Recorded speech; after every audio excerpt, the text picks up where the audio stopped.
Hey everyone, my name is Patchworker and welcome to the 10th episode of Patchworker Produces. Today we'll have a look at my new dubstep track called Cholesterol. I'll just break down what I consider to be the most interesting things in this track and hopefully you can get some insights from this. Let's not talk too much about the introduction because nothing too interesting happens there. What is interesting happens in the first drop and is also used in the introduction. So the first drop sounds like this.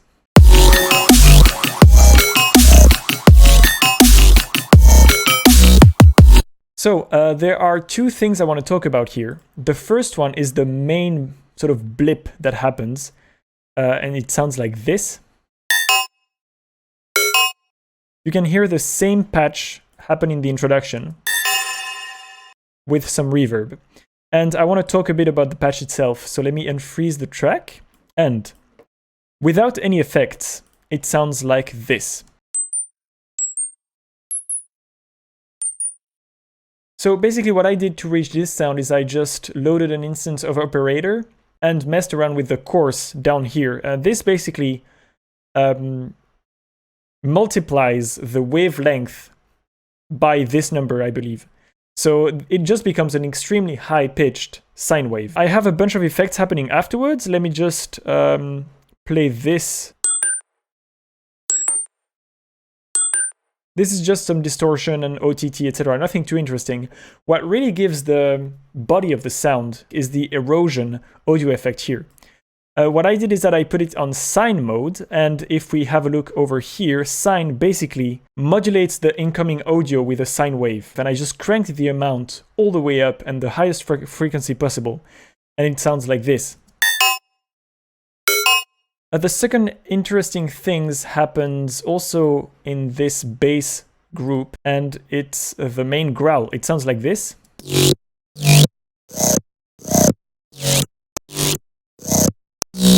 So let's just have a look at the patch itself. If I unfreeze this, it sounds like this without any effects.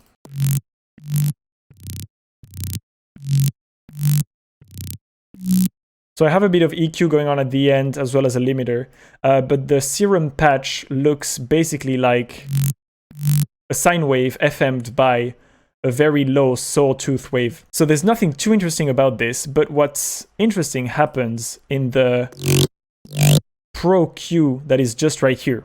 Basically I have this very extreme EQ. And it looks a bit, if you're familiar with this, as a formant EQ. So one of those EQ that goes like oi oi or ow ow or something like this. And I modulated those two bands to move in and out for each hit. So this is what gets the strange sort of wow, wow. Maybe actually just before the first drop, there's this nice little vocal pre-drop.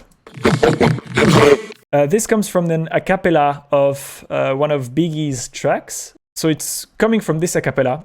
And I have actually 3 layers for this one. I have this layer, which comes from a vocoder. So I have this vocoder doing some crazy stuff on it. I have this layer, which sounds pretty much normal, with a bit of reverb. And then I have this interesting layer right here. And basically I threw a whole bunch of KHS plugins. So I have a chorus, a comp filter, a phaser, and I think in here I also have, a ring modulator. So I have a whole bunch of stuff, and this is what gives this sound. So if I remove all of this, the saturation, the chorus, the comp filtering, the phaser, etc. But with all of them at the same time, it really creates a nice texture, I thought. So that's what I've done. Let's move on to the second drop. It sounds like this.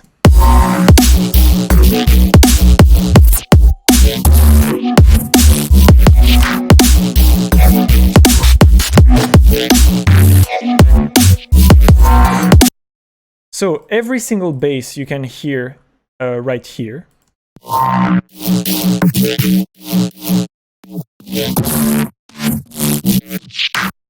I did a separate sound design session where I took the root note of the track, I think it's a F sharp, and the fifth of this track.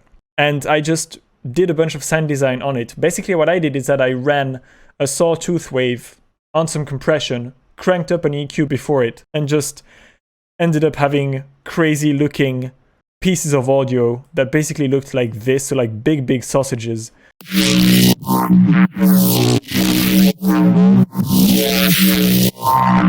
So this is basically just me messing around with one EQ and having it run extremely heavily in a saturator.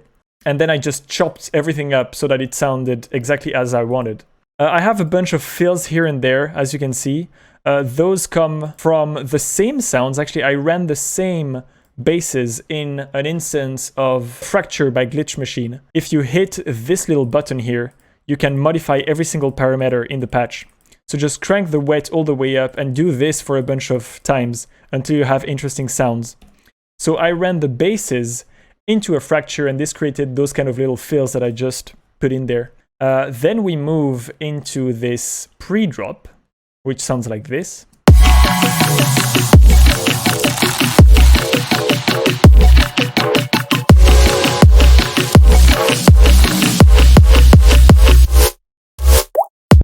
And the most interesting thing, I think, happens right here, those textures over here.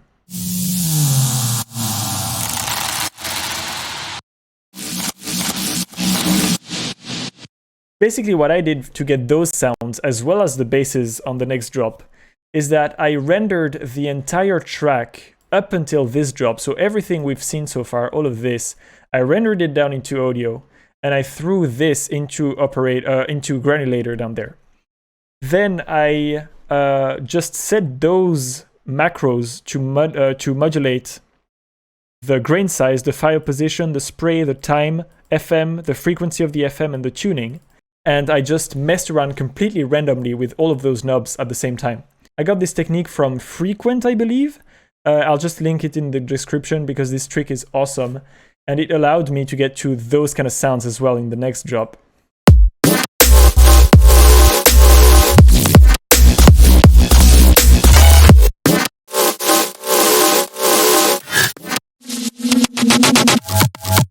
So all of this is just coming from this one sound design session with Granulator as a main tool. This is basically how I came up with the third drop.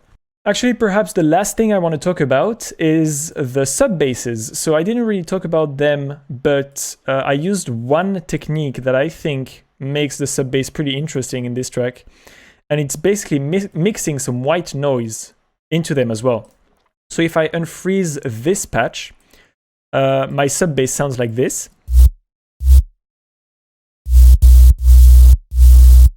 And I have one layer, which is just a sine wave with, I think, a tiny bit of FM, but almost nothing, with a bit of overdrive and some EQing.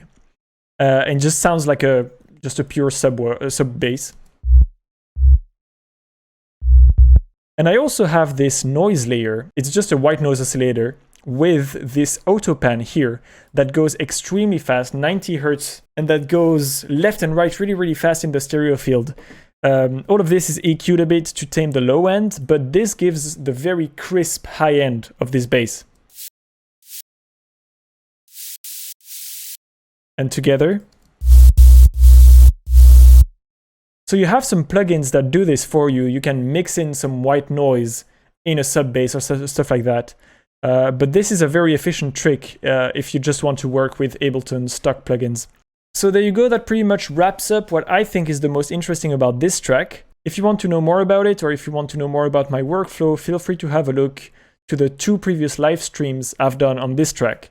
In there you'll get some more insights into it. In any case, my name is Patchworker, and thank you for watching. See you next time.